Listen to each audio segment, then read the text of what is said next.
Good morning, students. I myself, Dr. Anuranjan, Associate Professor, PG Department of Geography, LNMU, Darbhanga. सभी को हमारा नमस्कार।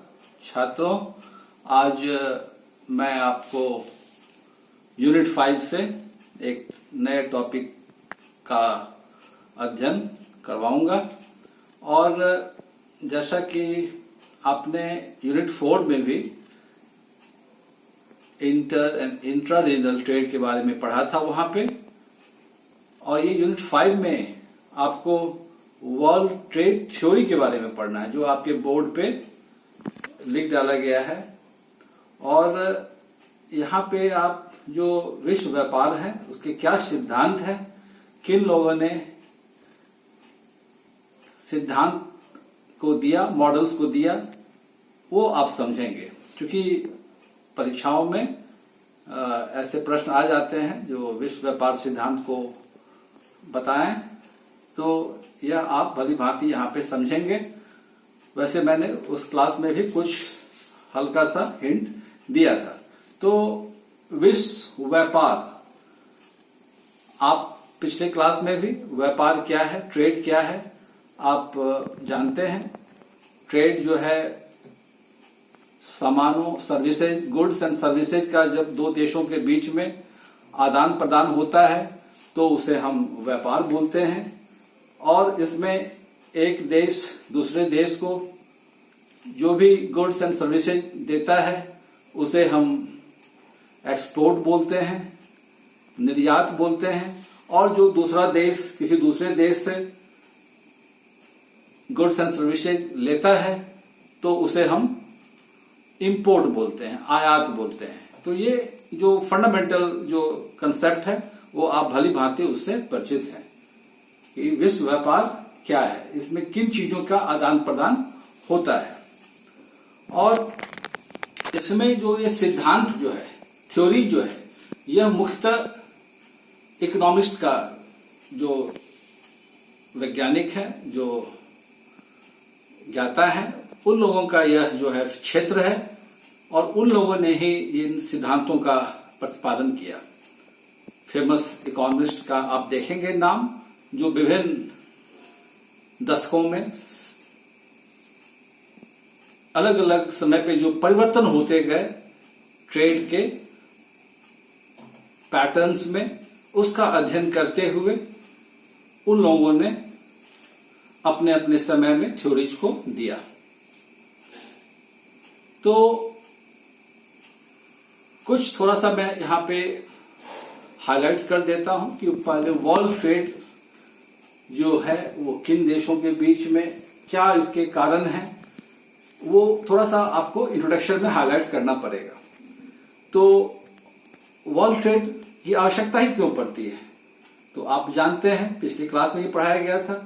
क्योंकि पृथ्वी के जो देश हैं वो छोटे देश हों या बड़े देश हों, सभी देश में सभी चीज, नेचुरल रिसोर्स हो या सर्विसेज हो, सभी ढंग से वो संपन्न नहीं होते हैं। कहीं न कहीं उनमें भी कुछ किसी चीजों की कमी होती है तो उन्हें इंपोर्ट करना पड़ता है, और जो उसके आवश्यकता से ज्यादा होता है उसे वो एक्सपोर्ट करते हैं। तो इसीलिए ट्रेड होता है, व्यापार होता है। और आप देखते हैं पहले के जो ट्रेड होते थे वह काफी लिमिटेड था, जनसंख्याएं भी सीमित थी, आवश्यकताएं भी सीमित थी, इसीलिए ट्रेड जो था वो काफी सीमित था। लेकिन जैसे जैसे मानव सभ्यता, मानव डिमांड्स, आवश्यकताएं बढ़ती गई, ट्रेड का स्वरूप भी बदलता गया। और आप देखेंगे जो हमारा ग्लोबल इकोनॉमी है, जो हमारा विश्व की अर्थव्यवस्था है, वो भी धीरे धीरे किस प्रकार से प्रोग्रेस करते गया। और जब हम ट्रेड की बात करते हैं तो ट्रेड में हमें कुछ बातों को ध्यान रखना पड़ता है। जैसे कि ट्रेड का जो रास्ते देते हैं, मार्ग जो जिसके द्वारा ट्रेड होता है, वह काफी ज्यादा इंपॉर्टेंट है। तो आप देखेंगे जब पहले का जो ट्रेड था स्वरूप था 1000 एडी, 1200 एडी, 500 एडी या बिफोर क्राइस्ट बीसी, तो उस समय ट्रेड का जो मुख्य जो होते थे आदान प्रदान, उसमें थल मार्गों का बहुत ज्यादा योगदान था। उसके बाद धीरे धीरे जल मार्ग का जब खोज हुआ, जैसा कि आप जानते ही हैं, पहले केप ऑफ गुड होप से होके जहाजों को, नावों को दुनिया का सैर करना पड़ता था, लेकिन बाद में पनामा कनाल, सुएज नहर बन जाने से बहुत सारी दूरियां जो है वो कम हुई, तो जल मार्गों का विकास हुआ है। उसी प्रकार ओशनिक रूट्स के अलावा इनलैंड वाटरवेज भी जो है धीरे धीरे देशों में विकसित होते गए, तो ट्रेड जो है वो धीरे धीरे सुगम होता गया, बढ़ता गया। और आप फिर बाद में जो 20वीं शताब्दी में वायु मार्ग के बारे में आप देखते हैं, जो उसका भी धीरे धीरे रोल बढ़ता गया। और जो राष्ट्र इन तीनों जो साधन हैं कम्युनिकेशन के, यातायात के जो साधन हैं, जो संपन्न हैं, उसमें ये तीनों यदि सुगम हैं तो वो देश विश्व व्यापार में काफी आगे निकल चुके हैं। तो थल मार्ग जो था वह पहले एंशिएंट जो हमारा ट्रेड रूट था उसका मुख्य जल थल मार्ग से ही होता था। और आप लोग अध्ययन भी किए थे, सिल्क रूट जो था वह उस समय काफी फेमस था, जिसकी हम लोग बार बार चर्चा करते हैं और आप भी अपने आंसर में करेंगे। जो अर्लीस्ट ट्रेड रूट जो था उसमें सिल्क रूट जो है वो बहुत फेमस था, विश्व में इसे विख्यात हुआ। और यह जो सिल्क रूट था मुख्यतः इससे चाइना और रोम और उसके साथ साथ इर्द गिर्द जितने मेडिटेरियन कंट्री थे, फिर वहां से अन्य देशों का भी इससे जुड़ाव था। आप जानते हैं इसका नाम ही था सिल्क रूट, चाइना से रेशमी वस्त्रों का जाना और फिर वहां से वहां के जो उत्पाद थे वह अन्य भागों देशों में आना। और यह जो है सिल्क रूट 500 बिफोर बीसी से लेकर और 1000 एडी तक यह चलता रहा और आज भी यह है, लेकिन अब तो अनेक सुगम साधन हो गए हैं, तो अब विभिन्न ट्रेड रूट्स हो चुके हैं। तो यह सब जो है आप देखेंगे। फिर आप देख रहे हैं मध्य 16वीं शताब्दी से जल मार्ग का जो है कंट्रीब्यूशन बढ़ा और इस प्रकार से जो खासकर यूरोपियन कंट्रीज जो थे जल मार्गों पे अपने दबदबा के कारण, अपने वर्चस्व के कारण दुनिया के विभिन्न देशों की ओर व्यापार के लिए निकले। और आप जानते हैं भारत में भी ईस्ट इंडिया कंपनी 1608 में आई सूरत में पहली बार और धीरे धीरे पूरे इंडिया पे छा गई। डच के व्यापारी आए, फ्रांस के व्यापारी आए, वास्को डी गामा जो 1498 में आया, उसके बाद जो 1500 से लेके 1600 तक विभिन्न व्यापारी जो हैं भारत वर्ष में भी व्यापार करने के लिए आए। तो जल मार्ग के मिल जाने से उस पे बड़े बड़े जहाजों को, सामानों को लाने और ले जाने में सुविधाएं होती थी। तो इस प्रकार से जो है ग्लोबल इकोनॉमी जो है वो प्रोग्रेस करता गया। और ग्लोबल इकोनॉमी प्रोग्रेस जो है 16वीं शताब्दी के बाद 17वीं शताब्दी, 18वीं शताब्दी में जब इंडस्ट्रियल रेवोल्यूशन, नए नए आविष्कार होते गए, तो अधिक उत्पादन क्षमताएं जो है वाली इंडस्ट्रीज का सेटअप हुआ और इतने उत्पादन होने लगे जो दुनिया के अन्य देशों में इनका व्यापार होने लगा।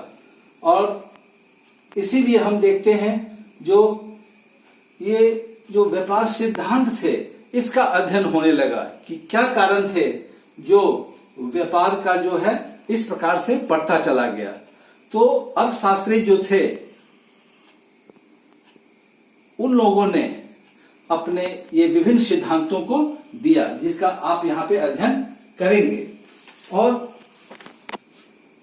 जो विभिन्न राष्ट्र थे, विभिन्न आर्थिक, सामाजिक, राजनीतिक परिस्थितियों के कारण जो था वो व्यापार एक अनिवार्य मानवीय कार्य भी हो गया था, क्योंकि जनसंख्या बढ़ती गई, आवश्यकताएं बढ़ती गई, एक राष्ट्र के पास जो अपने से अधिक उत्पादन होता था उसे दूसरे राष्ट्र में भेजने का भी कंपल्सन था। और जैसा कि हर एक व्यापार का मुख्य उद्देश्य क्या होता है, लाभ कमाना, तो देशों का जो व्यापार में संलग्न थे, लाभ कमाना भी एक मुख्य उद्देश्य था। और यह उद्देश्य जो है उसके लिए व्यापार जो है वो बढ़ता गया। और जैसा कि मैंने चर्चा किया, आवागमन की जो सुगमता थी, संचार के माध्यमों की सुलभता जो बढ़ती गई, ये विश्व समुदाय को के संपर्क को भी बढ़ाया। ये विश्व के तमाम देश जो थे उनके आपसी संपर्क को भी वो बढ़ाते गया। तो व्यापार जो है एक विश्वव्यापी व्यापार जो है एक बड़ा सा, मतलब कि हम कह सकते हैं इंटरेस्ट, फील्ड ऑफ इंटरेस्ट हो गया। बहुत सारे इकोनॉमिस्ट जो है इसके व्यापार के क्या कारण है और क्या सिद्धांत इसमें होंगे उसके खोज में लग गए। और हम इसलिए देखते हैं जो उन्होंने ये 7 आप सिद्धांत देख रहे हैं, आप जो नोट डाउन कर लेंगे, इसको आप नोट डाउन करेंगे, तो ये सिद्धांत जो है वो दिया गया। और ये सिद्धांत थे क्या? Analyses the pattern of international trade. जो ट्रेड के स्वरूप थे, ट्रेड के जो स्वरूप थे, उसका जो अध्ययन, एनालाइज करना कि कैसे ये स्वरूप बढ़ता गया, बनता गया, उसका वो अध्ययन इकोनॉमिस्ट लोगों ने किया और इन सिद्धांतों को दिया, इन मॉडल्स को दिया। ये सिद्धांत जो है वो in fact collection of economic models हैं। और ये जो है जितने भी मॉडल हैं अपने अपने समय में, उसके बाद जो है वो हाईली कंट्रोवर्शियल भी रहे और उनका क्रिटिसिज्म भी होता गया। उसके बाद जो है ये सिद्धांत जो है एनालाइजेज द ट्रेड ओरिजिन। जो कोई देश व्यापार जो होता है वो किस प्रकार से वहां से ओरिजिन होता है, तो ये भी जो है थ्योरीज में इस चीज का अध्ययन किया जाता है।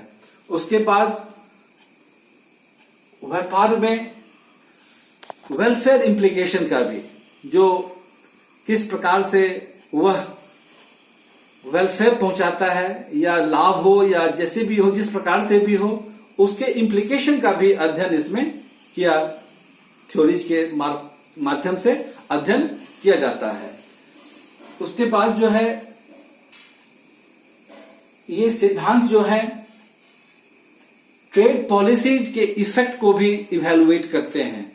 जो विभिन्न देश या समय समय पे जो ट्रेड पॉलिसीज आए, उससे व्यापार के स्वरूप पे किस प्रकार से इंपैक्ट हुआ, इन इफेक्ट्स का भी इवैल्यूएशन जो है इन सिद्धांतों के द्वारा इकोनॉमिस्ट लोगों ने किया।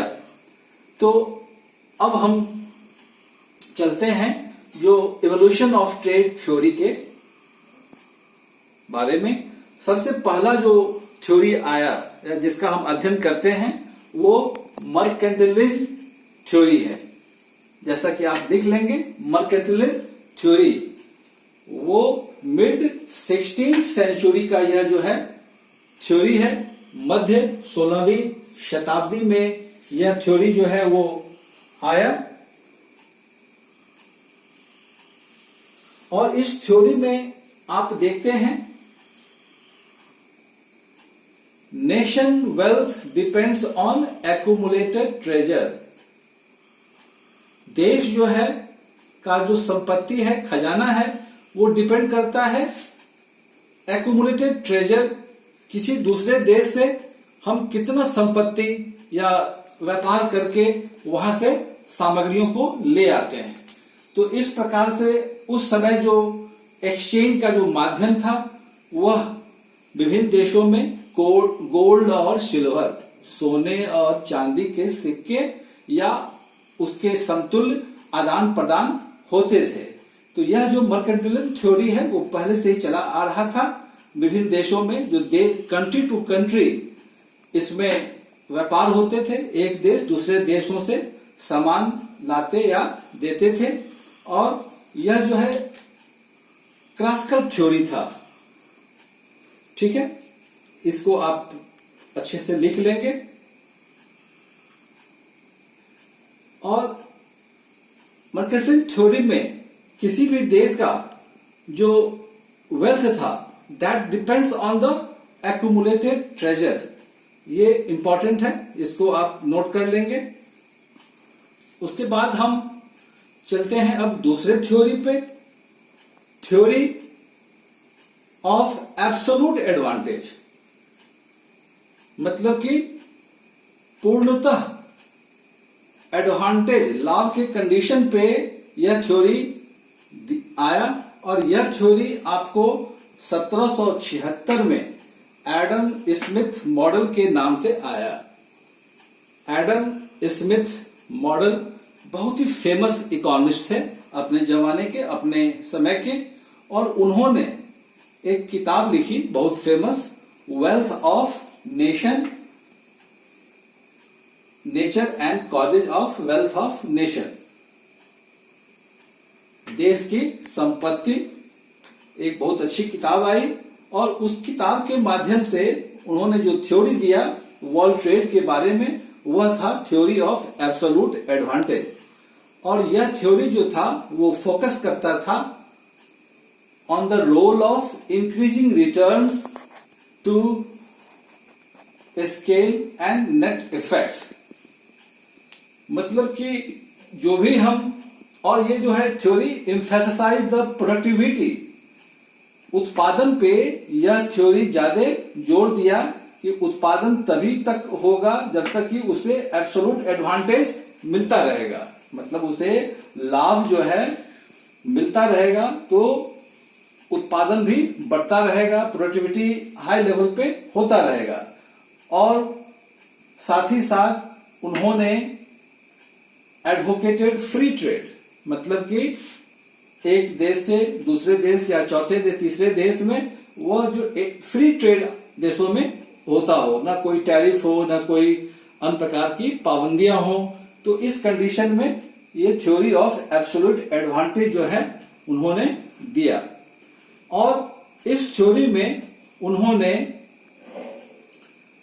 कुछ एजेंशन भी लिए। वो पहला था इस थ्योरी में capability of one nation to produce more of a product with the same amount of input than other country।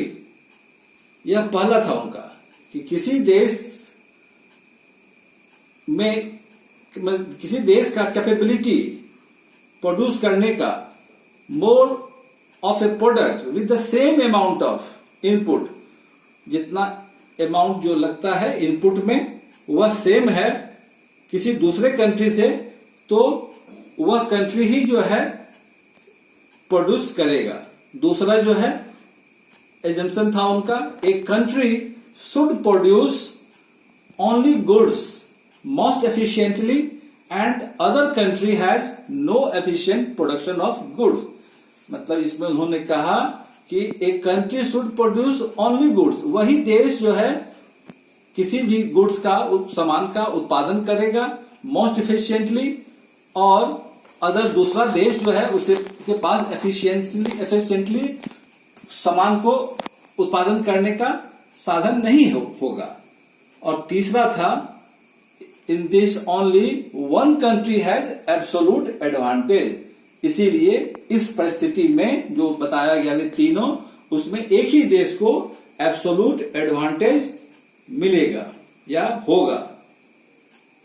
और उन्होंने यह भी कहा wealth of a nation is measured by the level of improvement in the quality of living of its citizen, और वह जो है reflect होगा पर कैपिटा इनकम से।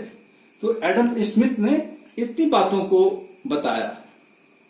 वेल्थ ऑफ नेशन में इज मेजर्ड, मतलब दुनिया वेल्थ ऑफ नेशन जो है उसकी जो हम मेजर्ड करेंगे level of improvement in the quality of living, जो वहां के सिटीजन होंगे उनके क्वालिटी ऑफ लिविंग से उनका हम बताएंगे। और वह जो है उसमें पर कैपिटा इनकम के आधार पे वह आएगा नेशन, वेल्थ ऑफ नेशन से, पर कैपिटा इनकम से। तो तीसरा अब हम देखेंगे theory of comparative advantage. Theory of comparative advantage, यह जो ट्रेड थ्योरी है वह डेविड रिकार्डो ने दिया। और आप भली भांति अध्ययन किए होंगे, जो डेविड रिकार्डो का रेंट कंसेप्ट बहुत ही फेमस है। खासकर इकोनॉमिक्स के स्टूडेंट तो रेंट कंसेप्ट पढ़ते ही हैं, तो उन्होंने ही थ्योरी ऑफ कंपैरेटिव एडवांटेज दिया। और यह जो है रिकार्डो लंदन में इनका जन्म हुआ 1772 में, और इन्होंने जो है 1817 में 1817 में इनकी किताब आई प्रिंसिपल्स ऑफ पॉलिटिकल इकोनॉमी। और इस किताब में उन्होंने इस थ्योरी की चर्चा की, या वहां से ये मॉडल मिलता है कंपैरेटिव एडवांटेज मॉडल। 1817 में प्रिंसिपल ऑफ पॉलिटिकल इकोनॉमी आया। एक्सटेंडेड फ्री ट्रेड आर्गुमेंट, इन्होंने जो यहां पे फ्री ट्रेड एडम स्मिथ ने दिया था उसी को आगे बढ़ाते हुए इन्होंने भी फ्री ट्रेड को बढ़ाने का बताया। उसके बाद जो है एफिशिएंसी ऑफ रिसोर्स यूटिलाइजेशन, मतलब कि एफिशिएंसी पे इन्होंने ज्यादा जोर दिया। रिसोर्स यूटिलाइजेशन का बेस्ट किस प्रकार से हो, एफिशिएंटली हो, इस पे रिकार्डो का ज्यादा वर्क मिलता है, काम मिलता है। इसीलिए यह थ्योरी जो है कंपैरेटिव एडवांटेज, आप देख रहे हैं इसमें वर्ड भी लिखा हुआ है कंपैरेटिव एडवांटेज, उसका इन्होंने इस पे हाईलाइट किया। उसके बाद जो है फोर्थ हम देखते हैं फैक्टर प्रपोर्शन थ्योरी। यह थ्योरी जो है बाय हेक्सचर 1919 में और ओहलिन 1933 में दिया। ये दो इकोनॉमिस्ट बहुत ही फेमस रहे हैं, हेक्सचर एंड ओहलिन, और इन दोनों का जो कंट्रीब्यूशन है वह फैक्टर प्रोपोर्शन थ्योरी काफी इंपॉर्टेंट है। और यह थ्योरी आप देख रहे हैं जो 1919 से लेकर 1933 में, जिसमें कि वर्ल्ड वॉर प्रथम के बाद से लेके और सेकेंड वर्ल्ड वॉर के पहले इंडस्ट्री या पूरे दुनिया जो इकोनॉमिक रिसेशन में चला गया था, उद्योगों को फिर से उत्थान या फिर से स्टार्ट करने की बात थी लार्ज स्केल पे, उस समय का यह थ्योरी दिया गया। और उस समय इनके थ्योरी का भी जो मुख्य आधार था वो लेबर और कैपिटल पे इंफेसिस था। लेबर, मजदूरी, और कैपिटल, पूंजी। क्योंकि हम इकोनॉमिक्स जो पढ़ते हैं, ये बहुत सारे कंसेप्ट उसमें लेबर और पूंजी जो होता है काफी ज्यादा इंपैक्ट करता है किसी भी उद्योग को आगे बढ़ाने में। और यदि उद्योग बढ़ेगा तो उसके प्रोडक्ट्स भी बढ़ेंगे और इस प्रकार से विश्व व्यापार में उसके कंट्रीब्यूशन भी बढ़ेंगे। तो हेक्सचर और ओहलिन जो है लेबर और कैपिटल पे ज्यादा इंफेसिस दिया और उन्होंने फोकस ऑन रिलेटिव एडवांटेज, उन्होंने भी रिलेटिव एडवांटेज पे फोकस किया। और exports goods that intensively use factor endowment, और उन्होंने इस चीज को हाईलाइट किया कि वह देश जो है उसके पास यदि अपने आवश्यकता से ज्यादा है, जैसे कि एग्जाम्पल में उन्होंने ऑस्ट्रेलिया को लिया। ऑस्ट्रेलिया है huge resources with very few population, उसकी आबादी बहुत कम है और उनके पास रिसोर्सेज बहुत ज्यादा है। और उनके अन्न के उत्पादन हो या दुग्ध के उत्पादन हो, खनिजों के उत्पादन हो, तो उनकी आवश्यकताओं से वहां पे ज्यादा वहां पे होता है। उसी आधार पे इन्होंने फैक्टर प्रोपोर्शन थ्योरी दिया कि ऐसे देश एक्सपोर्ट करेंगे तो अच्छी बात है, एक्सपोर्ट गुड्स, और उन्हें लाभ भी होगा। उसके बाद पांचवा जो थ्योरी आया वह प्रोडक्ट लाइफ साइकिल थ्योरी, और यह थ्योरी जो है देने वाले का नाम है वर्नन, इकोनॉमिस्ट का नाम है वर्नन। 1966 में, मतलब कि वर्ल्ड वॉर सेकेंड के बाद ये थ्योरी आया। दुनिया फिर से जो इकोनॉमिक रिवाइवल कहते हैं वह हुआ पूरे दुनिया में वर्ल्ड वॉर सेकेंड के बाद, और वर्ल्ड ट्रेड का जो वॉल्यूमिनस इंक्रीज हुआ जो वह वर्ल्ड वॉर टू के बाद ही हुआ। उपभोक्तावादी संस्कृति भी बढ़ी, दुनिया के विभिन्न देश उत्पादन के होड़ में लग गए और लार्ज स्केल जो है प्रोडक्शन भी बढ़ता गया। और बहुत सारे जो है आप देखेंगे ये प्रोडक्ट लाइफ साइकिल थ्योरी इन्होंने बताया जो it affects the direction and flow of import and export. जैसे कि कोई इस थ्योरी के क्रम में उन्होंने बताया जो कोई भी प्रोडक्ट जो है वो लाइफ में आने के बाद या वहां उस देश में लाइफ साइकिल में आने के बाद वो वहां आवश्यकता में तब्दील हो जाता है और वह जो है एक्सपोर्ट और इंपोर्ट परमानेंटली एक आइटम बन जाता है। इसलिए उन्होंने बताया effect and direction to the flow of import and export. तो ये प्रोडक्ट लाइफ साइकिल थ्योरी उन्होंने इस संदर्भ में बताया कि धीरे धीरे वह प्रोडक्ट जो है लाइफ साइकिल में आ जाता है और वह प्रोडक्ट हमेशा एक्सपोर्ट इंपोर्ट के डायरेक्शन का इंपॉर्टेंट होता है। उसके बाद जो है हम छठे थ्योरी को देखते हैं, न्यू ट्रेड थ्योरी। यह न्यू ट्रेड थ्योरी जो है 1980-90 जब आप जानते हैं पूरे दुनिया में ग्लोबलाइजेशन का जो फेज आ रहा था, पूरा दुनिया जो है ग्लोबलाइजेशन से उसके इम्पैक्ट से इफेक्टेड हो रहा था, तब जो है ये थ्योरी का दिया गया या इस थ्योरी को हम समझ सकते हैं। इसमें बड़े बड़े उद्योग जो हैं जो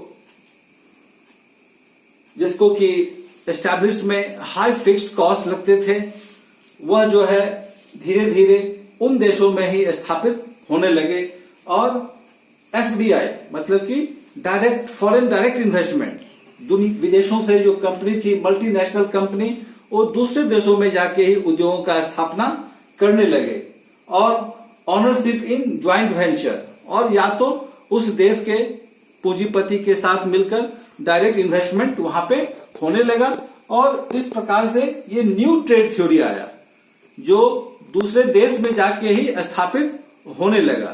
तो यह जो थ्योरी है इसमें हम यह देखते हैं specialisation increases the output and enhance economy. किसी देश का जो डिमांड होता है उस प्रकार से प्रोडक्ट को हम स्पेशलाइजेशन करना या किया गया और इससे क्या हुआ आउटपुट और भी बढ़ता गया। जो हमारा डिमांड है उस अनुरूप से प्रोडक्शन बढ़ता गया तो आउटपुट इंक्रीज हुआ और साथ ही साथ जो इकोनॉमी है जो अर्थव्यवस्था है वह भी बढ़ता गया इनहांस होता गया। तो उसके बाद जो है इस न्यू ट्रेड थ्योरी में देखा गया दुनिया के हर एक देशों में विभिन्न देशों में जो आगे थे विकसित थे डेवलप नेशन में थे उत्पादकता जो है वो बढ़ती गई लार्ज स्केल प्रोडक्शन होता गया। ये न्यू ट्रेड और इसमें जो भी एफडीआई थे या मल्टीनेशनल थे वो मोनोपोलिस्टिक कंपटीशन था मोनोपोलिस्टिक। इस प्रकार से न्यू ट्रेड थ्योरी जो है वो अभी के दौर में काफी ज्यादा प्रासंगिक था। उसके बाद सातवां हम देखते हैं जो रिसेंट थ्योरी कह सकते हैं या लेटेस्ट थ्योरी कह सकते हैं उसमें नेशनल कॉम्पिटिटिव एडवांटेज देखते हैं। अब नेशनल कॉम्पिटिटिव एडवांटेज में हम इसको ऐसे समझते हैं जो जैसे कि किसी राष्ट्र में जो है आपस में कंपटीशन होता है। अब जैसे कि अब उद्योग के स्थापना में जो फैक्टर इन्वॉल्वमेंट्स होते हैं जो हम पढ़ते हैं जानते हैं बेसिक फैक्टर और एडवांस फैक्टर। तो बेसिक फैक्टर में वहां पे नेचुरल रिसोर्स या उसके अनुरूप क्लाइमेट है कि नहीं है, फिर जियोग्राफिकल लोकेशन जो है वो सुटेबल है कि नहीं, और फिर डेमोग्राफिक पॉपुलेशन का मतलब यहां पर है वहां पे लेबर होंगे, उसके बाद स्किल्ड लेबर होंगे। एडवांस फैक्टर्स में जो है वहां पे इन्वेस्टमेंट करने वाले उद्योगपति होंगे, उसके बाद गवर्नमेंट सपोर्ट होगा, कम्युनिकेशन अच्छे होंगे रिसर्च में वो देश आगे होगा, टेक्नोलॉजिकली भी एडवांस होगा। तो ये सब जो फैक्टर इन्वॉल्वमेंट है वो किसी भी राष्ट्र को कॉम्पिटिटिव एडवांटेज देता है। कॉम्पिटिटिव एडवांटेज मतलब कि वह राष्ट्र में आपस में कंपटीशन में वह आगे होगा, एडवांटेज उसको मिलेगा यदि ये सब उसमें संपन्नताएं मिलेंगी। वैसे इसमें अपवाद भी है। जब हम जापान को देखते हैं तो कॉम्पिटिटिव एडवांटेज में ना उसके पास नेचुरल रिसोर्स जो है जहां पढ़े हम लोग वैसे फैक्टर में वो काफी कम है वहां पे। फिर उसी प्रकार से डेमोग्राफी में भी वह बहुत ही नीचे ही है, लेकिन अभी भी वह दुनिया के उन्नत एक्सपोर्टर में उसकी गिनती होती है। तो उसके बाद नेशनल कॉम्पिटिटिव एडवांटेज में हम डिमांड इंडोमेंट भी एक फैक्टर है, उसे देखते हैं। और यह जो है impact on quality and innovation, जैसे कि कॉम्पिटिटिव एडवांटेजेज में। और यह जो है आज मार्केट का अध्ययन करते हुए, आज मार्केट में हम देखते हैं बड़े बड़े जो कंपनी होते हैं, इन्वेस्टर्स होते हैं, वो मार्केट स्टडी करते हैं। मार्केट में किस प्रकार के सामानों की आवश्यकता है, किस प्रकार के क्वालिटी के लोग या उनके क्या लेवल्स हैं इकोनॉमिकली, उस प्रकार से उत्पादों को प्रोड्यूस किया जाता है और उस प्रकार से भी इनोवेशंस भी होते हैं। तो ये क्वालिटी और इनोवेशंस पे भी इस कॉम्पिटिटिव एडवांटेज पे जोर दिया जाता है। तो ये सब रिसेंट जो है चेंजेस हुए हैं और इस प्रकार से थ्योरी हमने देख रहे हैं जो मर्केंटलिज्म से लेकर और अभी का जो है नेशनल कॉम्पिटिटिव एडवांटेज की जो एडवांटेज में आगे होगा, कंपटीशन में आगे होगा, वह कंपनी जो है क्योंकि अब हम ग्लोबल विलेज की बात करते हैं, ग्लोबल इकोनॉमी की बात करते हैं और इस प्रकार से ये चेंजेस आए हैं। और अब तो ट्रेड विदाउट टैरिफ का जमाना है और खासकर कैपिटल जो है जिसके पास पूंजी ज्यादा होगा वो देश, वो कंपनियां आगे होती हैं। और वो कंपनियां जहां भी नेचुरल रिसोर्स होंगे, क्लाइमेट फेवरेबल होंगे, ज्योग्राफिकल उनके लोकेशन सुटेबल होंगे, वो कंपनी वहां पे एस्टेब्लिश होती है। तो इस प्रकार से आप बच्चों जो है इवोल्यूशन और जो ये थ्योरीज हैं उसे आप लिखेंगे और इस थ्योरी में जो है कुछ आप सुटेबल एग्जांपल्स के साथ भी साइट करेंगे। जैसे कि मैंने आपको अभी इंडिया के कंटेक्स्ट में भी आप इस थ्योरी को बताने की कोशिश कर सकते हैं, क्योंकि इंडिया में आप जानते हैं कि चीप लेबर के लिए ये जाना जाता है। चाइना और इंडिया आप देखेंगे जो 1950 के बाद जो ग्लोबल इकोनॉमी जो सर्ज होता है उसमें आगे आते हैं और आज चाइना वर्ल्ड के टॉप 3 एक्सपोर्टर और इंपोर्टर में इसकी पोजीशन आते हैं। तो only due to demography, natural resource, skill labours, इसके कारण वो आ रहे हैं आगे। भारत भी उस 15 टॉप एक्सपोर्टर या इंपोर्टर में आते हैं। तो ये अपने ये जो इंडोमेंट फैक्टर्स था उसके कारण से ये देश जो है वो आगे आ रहे हैं। और खासकर जैसे कि ट्रेड में हम बात करते हैं, ट्रेड क्या है तो गुड्स एंड सर्विसेज। तो खासकर इंडिया जो है सर्विसेज के सेक्टर में काफी आगे आया है हाल के विगत दशकों में। जैसा कि आप जानते हैं कि यहाँ के सॉफ्टवेयर इंजीनियर्स दुनिया के विभिन्न देशों में सर्विसेज के तौर पे जाते हैं। तो यह भी एक व्यापार का इम्पोर्टेंट पॉइंट है।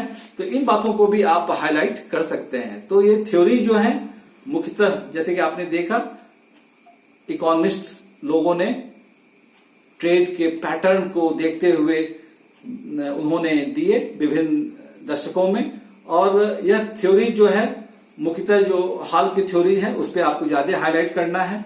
तो हम समझते हैं कि आप लोग वर्ल्ड ट्रेड थ्योरीज के बारे में समझ गए होंगे। और कुछ भी कोई क्वेश्चन या क्वेरीज होगा तो आप हमसे पूछ सकते हैं या क्लास में आप रखेंगे उन क्वेश्चन और क्वेरीज को लिख के, तो मैं उसे वहां भी क्लियरफाई कर दूंगा। ठीक है, तो आप पढ़ते रहेंगे और thank you very much. Thank you.